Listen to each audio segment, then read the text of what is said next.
Hey Lenore, this is Carrie Fox. I enjoyed your video.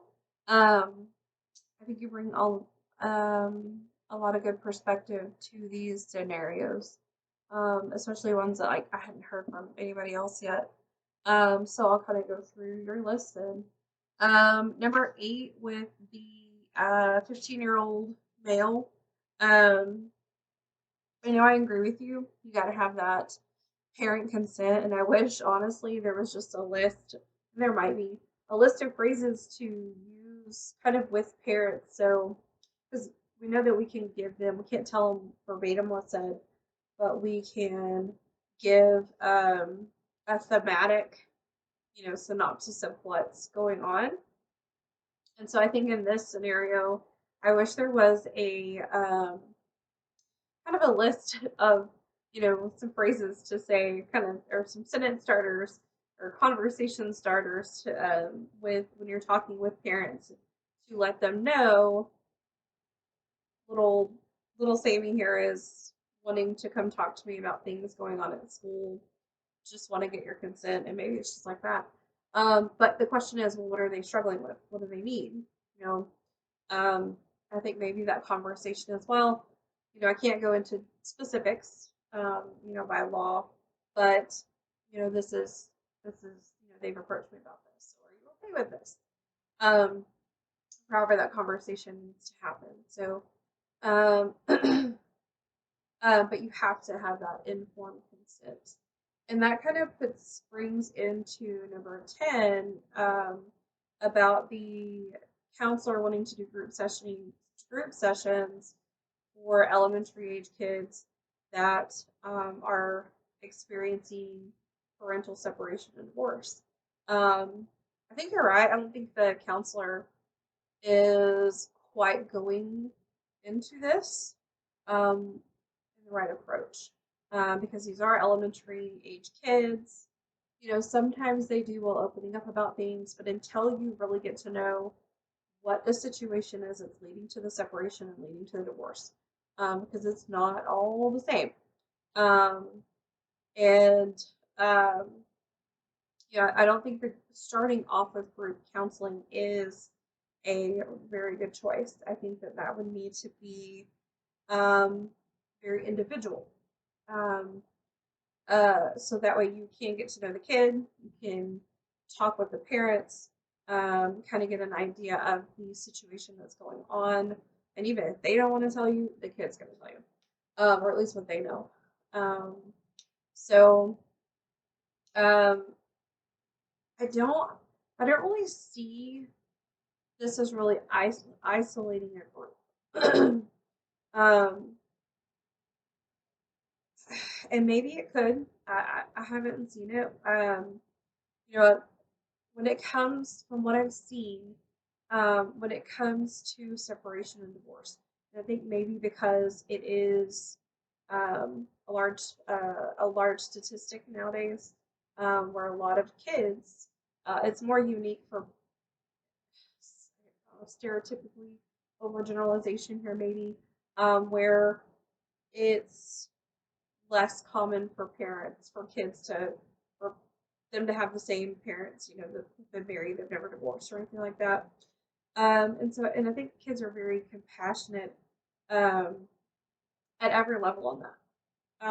And so I haven't seen that negative side where kids will get picked on like that.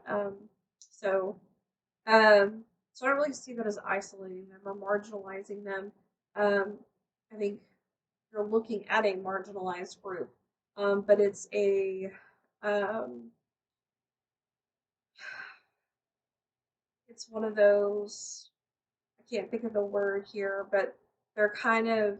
It's one of those things like we don't really know about until the issue is brought to our attention, and so I think it's happening more often under our noses than what we realize because a lot of times kids don't open up about it.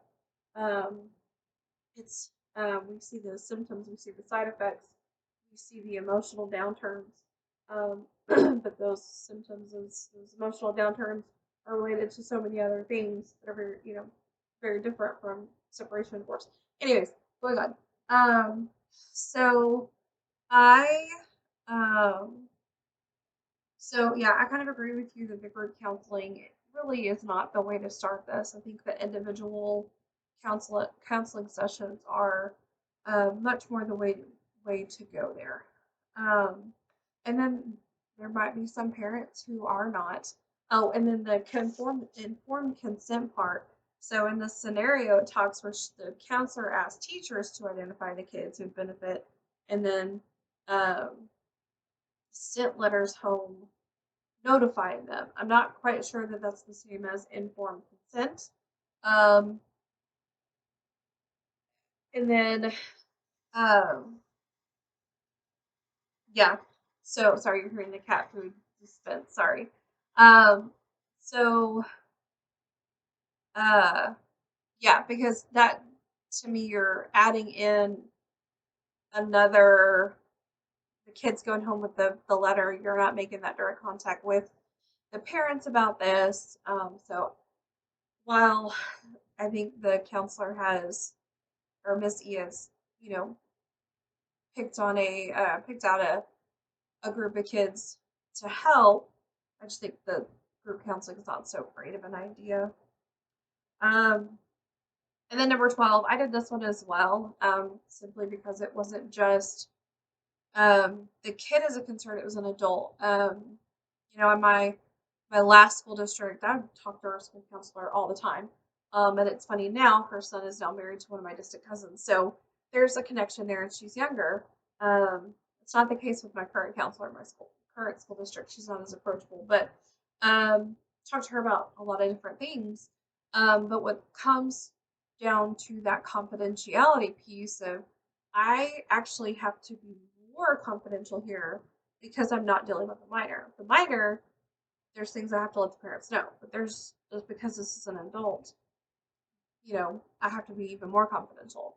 And then, like you said, I agree. I don't want to be responsible for any career decisions that um, the principal is trying to make here. I mean, I think it's just being, like you're saying, being professional and listening, and but making sure they understand. Yeah, I've gotten to know these teachers here. But if they, if you have any concerns, just great thing to do is just go meet them during their conference periods or go eat lunch with them or in the lounge or whatever. Um, but yeah, making sure they understand confidentiality applies with the adults as well. So I liked your take on everything. So hope to hear from you soon.